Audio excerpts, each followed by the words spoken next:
Good morning students. हम लोग पढ़ चुके हैं अध्याय 7 भारतीय शासन अधिनियम 1919। उसी क्रम में हम आगे बढ़ते हैं अध्याय 8 जिसका नाम है भारतीय शासन अधिनियम 1935।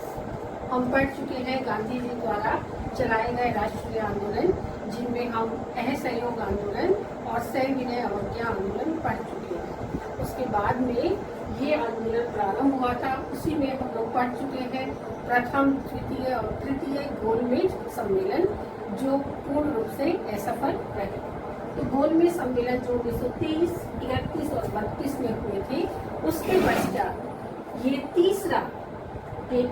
तीसरी एक कोशिश की गई, जो 1933 में श्वेत पत्र के द्वारा लागू किया गया। इसे भारतीय शासन अधिनियम 1935 के नाम से जाना जाता है। जैसे हमने पढ़ा था कि 1919 में प्रांतों में द्वैत शासन की स्थापना की गई, उसे अब समाप्त करके नवीन शासन अधिनियम में प्रांतों में उत्तरदायी शासन की स्थापना की गई और केंद्र में आंशिक उत्तरदायी शासन की स्थापना की गई। ये भारतीय शासन अधिनियम 1935 ब्रिटिश संसद द्वारा 1935 में लागू किया गया, जिसमें जहां भारतीयों को ये समझाया गया कि बहुत कुछ दिया गया है, वहीं ब्रिटिश प्रशासन को ये समझाया गया कि कुछ भी नहीं खोया है। इसे हम कोटेशन A.B. कीथ की कोटेशन के द्वारा और समझ सकते हैं कि 1935 के अधिनियम द्वारा जहां एक और भारतीयों को यह समझाने का प्रयत्न किया गया कि सब कुछ दे दिया गया है, वहीं अभिरक्षणों के माध्यम से ब्रिटिश वासियों को यह समझाने की उतनी ही गंभीर चेष्टा की गई कि कुछ भी नहीं खोया है। इस तरीके से भारतीय शासन अधिनियम 1935 एक प्रकार का विशिष्ट प्रावधान था, जिसकी विशेषताओं के बारे में हम पढ़ेंगे। तो 1935 का अधिनियम की विशेषता यदि हम देखते हैं तो ये बेहद लंबा और जटिल अधिनियम था, जिसमें 451 धाराएं और 15 परिशिष्ट थे। पुनः हम इसको रिवाइज करेंगे। ये जटिल और लंबा था, जिसमें 451 धाराएं और 15 परिशिष्ट थे। ये क्यों दिया गया? क्योंकि हम देखते हैं कि भारतीयों की बढ़ती हुई राष्ट्रीयता की वजह से ब्रिटिश सरकार को हस्तांतरित शक्तियों को दिया ही गया, और उसी हस्तांतरित शक्तियों के बारे में हम भारतीय शासन अधिनियम 1935 में पढ़ेंगे। हम इसकी विशेषताओं को शुरू करते हैं कि किस प्रकार से भारतीय शासन अधिनियम की विशेषताएं क्या क्या रही, और उसके बारे में हम पढ़ेंगे। तो पहली विशेषता है अखिल भारतीय संघ की स्थापना, कि उस समय अखिल भारतीय संघ की स्थापना की गई, और इस स्थापना में फर्स्ट पॉइंट है अखिल भारतीय संघ।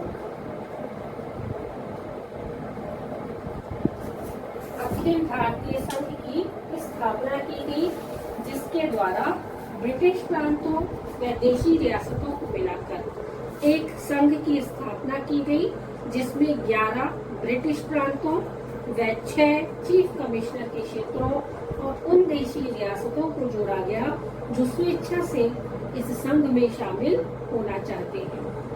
देशी रियासतों के लिए इसमें प्रवेश लेना ऐच्छिक था, किंतु ब्रिटिश भारतीय प्रांतों के लिए यह अनिवार्य था।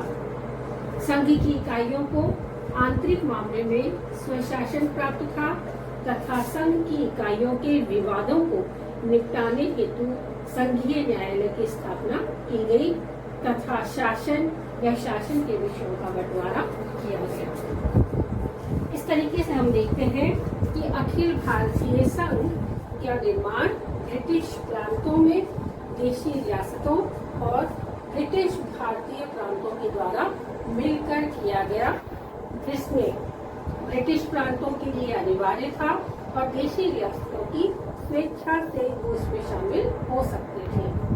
यदि सभी आंतरिक मामलों में सभी जगह स्वशासन की स्थापना की गई थी, और यदि कोई मामला विवादित है तो विवादित मामलों को सुलझाने के लिए संघीय न्यायालय की स्थापना की गई थी, और विषयों का भी बंटवारा किया गया। दूसरा पॉइंट है प्रांतीय स्वायत्तता।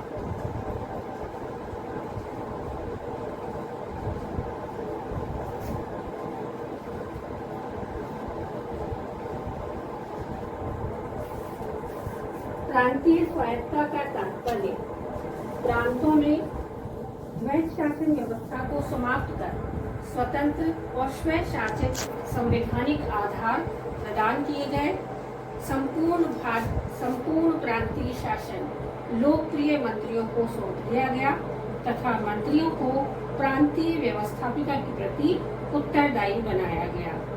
मंत्रियों को सामूहिक उत्तरदायित्व के सिद्धांत का पालन करना होता था। इस अधिनियम में सुधार अवश्य किया गया, किंतु गवर्नरों के हाथों में विशेष उत्तरदायित्व के रूप में महत्वपूर्ण शक्तियां बनी रही। अर्थात कहा जा सकता है कि द्वैध शासन की समाप्ति के पश्चात प्रांतीय स्वायत्तता में पूर्ण रूप से स्वशासित संवैधानिक आधार प्रदान किए गए, किंतु प्रांतीय शासन में लोकप्रिय मंत्रियों की भी महत्वपूर्ण भूमिका अपनाई गई, लेकिन दूसरी ओर गवर्नर जनरल को पूर्ण रूप से विशेषाधिकार देकर उन महत्वपूर्ण शक्तियों का कहीं ना कहीं इस प्रकार से उत्तरदायित्व झेला गया कि ये महत्वपूर्ण शक्तियां ब्रिटिश गवर्नर के लिए ही महत्वपूर्ण बनी रहे, लोकप्रिय मंत्री उसे केवल परामर्श ही। थर्ड पॉइंट है केंद्र में द्वैध शासन की स्थापना। द्वैध शासन का अर्थ हम लोग पढ़ ही चुके हैं कि द्वैध शासन का अर्थ होता है दोहरे शासन से। तो अब 1935 के अधिनियम में प्रांतों से द्वैध शासन की व्यवस्था को समाप्त कर दिया गया, और इस बार 1935 के अधिनियम में केंद्र में द्वैध शासन की स्थापना की गई। इसे हम पढ़ेंगे कि प्रांतों में द्वैध शासन व्यवस्था को समाप्त कर केंद्र में द्वैध शासन की स्थापना की गई तथा शासन को संरक्षित व हस्तांतरित दो भागों में बांट दिया गया। संरक्षित विषयों का शासन कार्यकारिणी परिषद के अधीन वह गवर्नर जनरल को सौंपा गया, वह हस्तांतरित विषयों का शासन एक मंत्री परिषद को सौंपा गया। अर्थात इसे भी दो भागों में बांटा गया, संरक्षित और हस्तांतरित। संरक्षित विषयों का शासन कार्यकारिणी परिषद और गवर्नर जनरल को सौंपा गया, और हस्तांतरित विषयों का शासन एक मंत्री परिषद को सौंप दिया गया।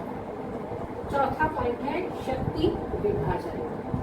शक्ति विभाजन का अर्थ है जिस प्रकार से वर्तमान में भी केंद्र और प्रांतों में शक्तियों का विभाजन किया गया है सूचियों के माध्यम से। हम सब जानते हैं कि सूचियां 3 प्रकार की होती है, केंद्र सूची, राज्य सूची और समवर्ती सूची। तो उस समय भारतीय शासन अधिनियम 1935 में भी विषयों का बंटवारा शक्ति विभाजन सूचियों के माध्यम से ही किया गया, और ये सूचियां इस प्रकार से थी।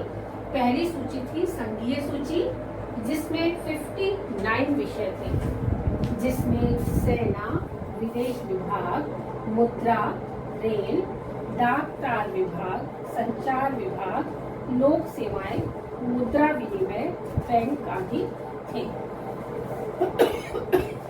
दूसरी सूची, जिसे उस समय प्रांतीय सूची कहा जाता था, इसमें 54 विषय रखे गए थे, जिसमें शांति, कानून व्यवस्था, न्याय, स्थानीय प्रशासन, कृषि, चिकित्सा, नहरें, वन, शिक्षा, पुलिस व जेल इत्यादि की व्यवस्था की गई थी।